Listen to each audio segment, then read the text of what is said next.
Hi, I'm Wes Allen with DM Tales, and today I'm reviewing a game by a company I've wanted to take a look at for some time now. This is my look at Wedding Games, Heckin Good Doggos. Let's roll it.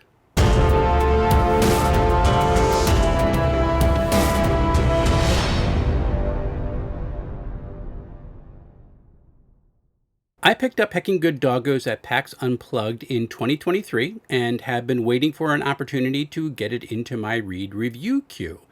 And I decided that Independent Role Playing Game Month was a good time to do it. So let's take a look at this unique offering from Wedding Games.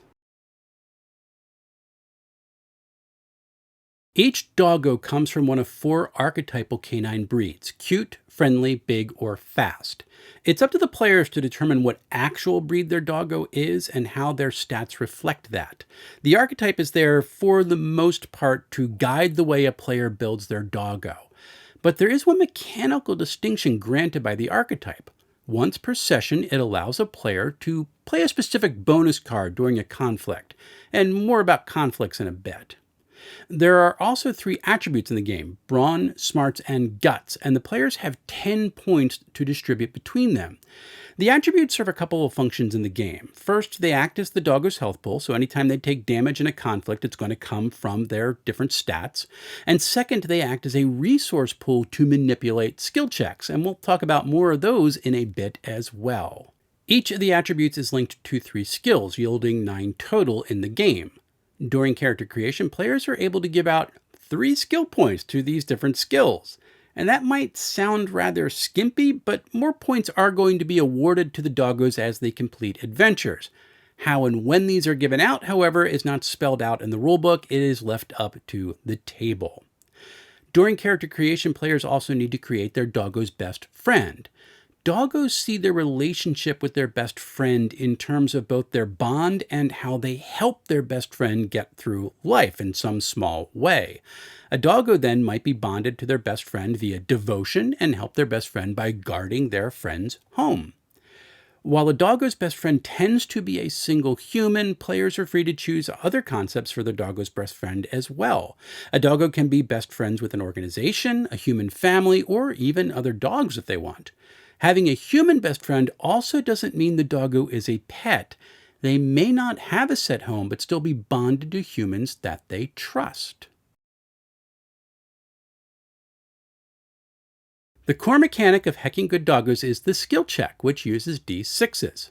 Each skill check has a target number, which represents the amount of successes required to pass the check.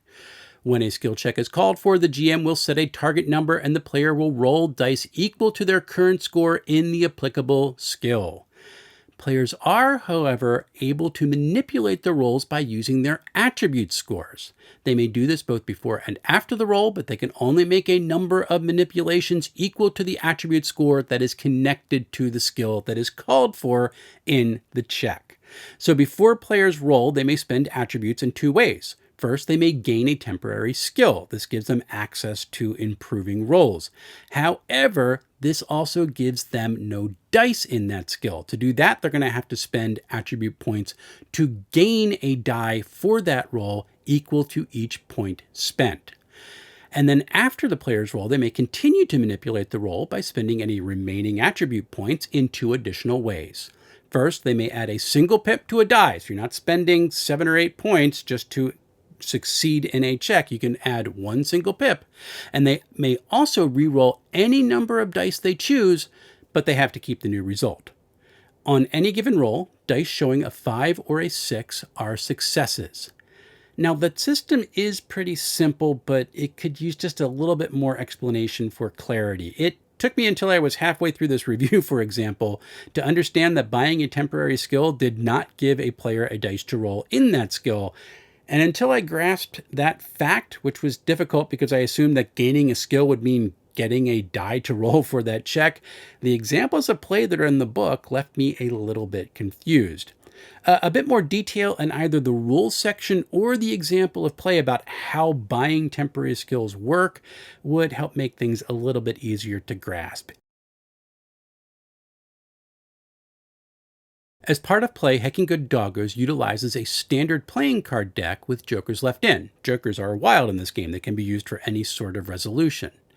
The 4 suits then are used to resolve conflicts, and each suit represents a different doggo aspect. Spades are linked to friends, hearts to cute, diamonds to teeth, and clubs to paws. Players begin game with 4 cards in their hand, which are replenished after each conflict is resolved.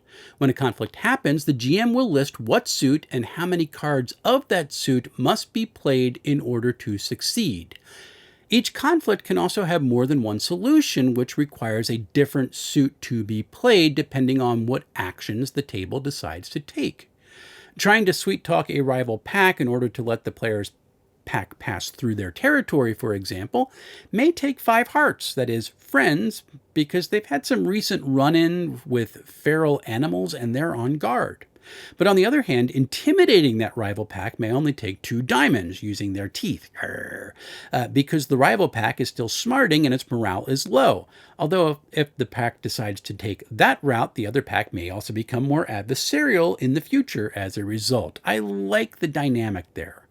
Cards may also be played outside of conflicts to trigger 2 in-game effects.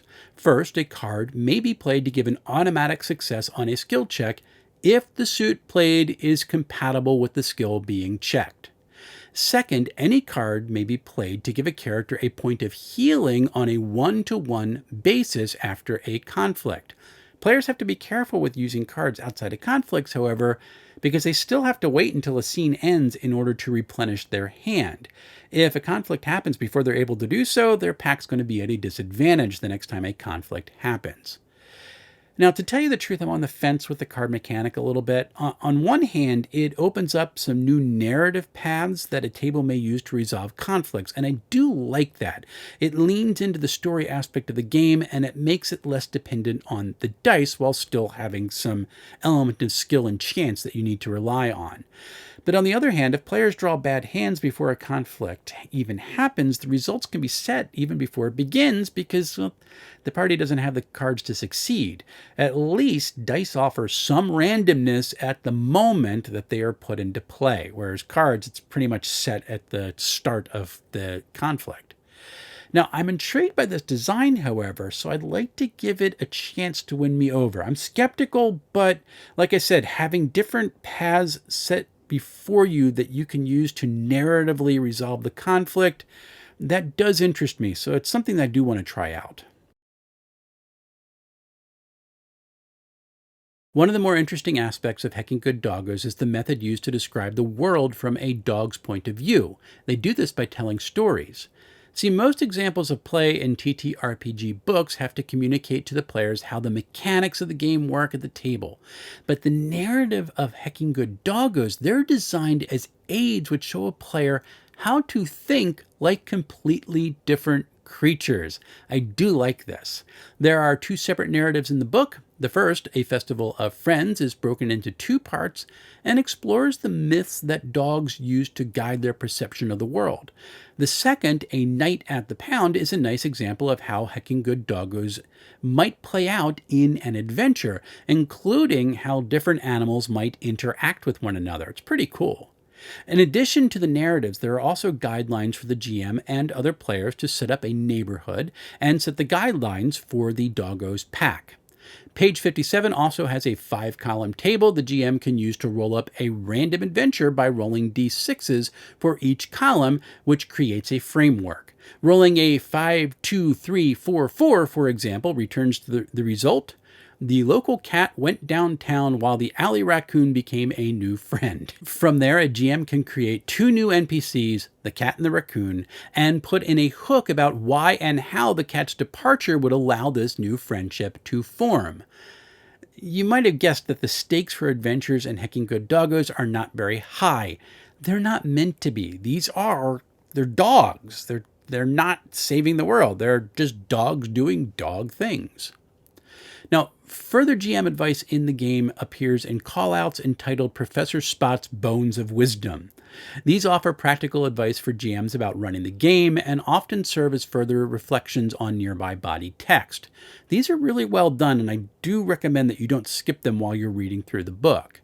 If GMs and players would like to play a different style of play than just being neighborhood dogs, well, Heckin Good Doggos has them covered there as well. Pages 58 all the way to 115 depict 5 different settings a table may use to play the game. Some doggos may combat eldritch horrors in order to protect their best friends, while others may power giant mechs in a world without humans at all. Some might even go full Paw Patrol and play superpowered doggos who battle super villains. Each of these subgenres offers way to change the character creation process and to flavor the game world. It's an interesting way to extend gameplay, which I do appreciate, although I might want a little bit more spelled out for the default style of play as well. Heckin Good Doggos is marked by bright colors and comic book style art. Each chapter in the book has its own accent color, which is used by headings, page headers, and call-out borders, giving each chapter its own feel, which makes the book easy to navigate. Headings and footers appear in the outside margin of the book, set in a field of the chapter's accent color. The chapter title is aligned to the top of the page, below a colorful piece of Pog artwork depicting a dog. The page number appears at the bottom of the outside margins. The body text is a simple sans serif font, while the lone headings are a decorative heavyweight sans serif font, which complements the body text really well. Bullets are presented as dog treats, which is a nice little attention to detail that made me smile. It's all together a clean design and very easy to read. The book itself is a 6x9 perfect bound softback book, weighing in at 120 pages, though the final contents of the book is a character sheet found on page 117. After that is filler pages. To my sorrow, the book is printed on glossy paper, and while that helps the colors pop in the book, the glare off the pages and the feel of the paper just makes for a less pleasant reading experience than I'd expect from such a small form factor product. It's well designed and put together. The glossy paper is a little bit of a ding for me. I didn't know what to expect when I first sat down to read Heckin Good Doggos, and after my first read through, I wasn't quite sold on the concept, to be quite honest. Like I said, I was a bit foggy on how the dice mechanics worked, and I found the conflict concept just a little bit too odd for my taste. After spending some time with the game, however, I've warmed to how it's designed. Heckin Good Doggos is a simple game people of all ages can play, and I appreciate how it requires players to run characters with a mindset alien to our own. I may want to try this game out soon just for that fact, and as soon as I figured out how the dice mechanics worked, I began to warm to it a lot more. This is an intriguing game. You can pick up Heckin Good Doggos at Indie Press Revolution. A print and PDF combo goes for $20, while the PDF alone cost $10. I have begun reading Grimwood City for EZD6 and hope to have that on the channel next. Following that, I'll be working on my review of Dark Places and Demogorgons for Old School Essentials.